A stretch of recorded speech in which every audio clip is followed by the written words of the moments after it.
Gustog anak ang akong bana. Pero, haguan ko. Kay kung mag-ana-ana bitaw di chay Sam, birahunon pa kaayo. Tungod sa kamubo sa iyang kargada.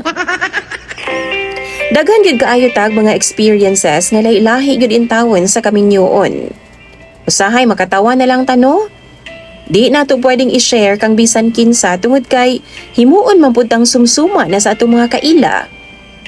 Salamat na lang kay naaning imong programa DJ Sam nga pwede ra gyud kaayo na akong kadangpan. Makakuha bitaw tagtambag nga di mabalandra ang atong identidad. Itago na lang ko sa pangalang ni Nef. 32 anyos. Minyo na ko og wa pamigigasahan og anak sa akong bana. 7 na mi katuig nga minyo di siya Sam. Gusto na jud ko kaayo. Pero unsaon taman, nga wa pa man jud ning abot para sa amua. Ang tinuod di siya Sam kapuyan akog ana-ana sa akong bana. Hasol kaayo. Tambukon man gud ning akong bana. Kay bawo mo mataghigayon di siya Sam nga mag-ana-ana mi mapungot ko. Kay kinahanglan pa na akong birahon. Aron lang jud na ay mugawas o mutoy hakaw. Kay hasta mang yung mubua di siya Sam. Dugangan pas iyang katambok di siya Sam. Samot na, binatunon kaayo. Liunon pa. Ang tinuod ana di siya Sam tungod sa kaumbok sa iyang tiyan. Di na gyud intawon mo abot sa akong buna-buna ang iyaha. Mao na nga pag manghagit na siya, baliwalaon ako kay samo kaayo. Hasol, di magyapon ko malipay. Di gyapon ko malingaw. Naapay inigdatog niya di siya Sam, mura jud ko gapasan og isa ka sako nga kupras.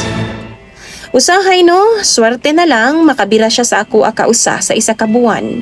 Kay wa na lagi ko'y gana niya. Ang problema na ako kay siya na gani ang antusunon pag abot sa kama. Ako pa ang iyang gipakaulawan sa iyang pamilya. Nadungog ko sa amua di siya Sam, mao daw di ko magkaanak. Kay wa na daw ko'y gana sa sex. Kay diabetiso na daw ko. Tiaw mo na. Pag abot sa iyang mga kaila o pamilya di siya Sam, ako ang dunay problema. Nabalaka pud taon ang akong mama di siya Sam. Diyang hiabot na nga balita sa ila kay nganong magka-diabetes man daw ko, nga bata pa daw ko. Isa pa, sayo daw sila di siya Sam kung unsa ko kaamping sa ako ang panglawas. Sa akong diet. Gi-explain na ako kang mama ang tanan, apan ingon si mama sagdaan na lang daw ang akong bana. Kay depensa ra daw na niya, kay bawo daw siya nga siya ang dunay dakong problema. Istoryahon na lang kuno nako. O kung di daw kuno muundang, sila po daw manabi nga gauk-ok na lang daw ang bunal sa akong bana. Kaingon kog sa ako ara to gisulti ni mama di siya Sam, apan giprangkahan po di ay ni mama ang akong bana. Nga mao hinungdan nga nasuko siya nako. Kay ginapanabi lagi kuno nako ang mga personal namong butang. DJ Sam 2 na kabuan nga wa ko gitinggan sa akong bana karon. Wa na ko niya ginapansin.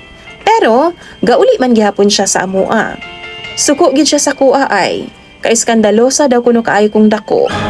Bisan iyang bunal ako daw gimarites. Kang mama ra manggud to ba? Si mama may nag-ingon ato. Nangayo pud ko og sorry sa iya di siya Sam, pero wa niya dawata.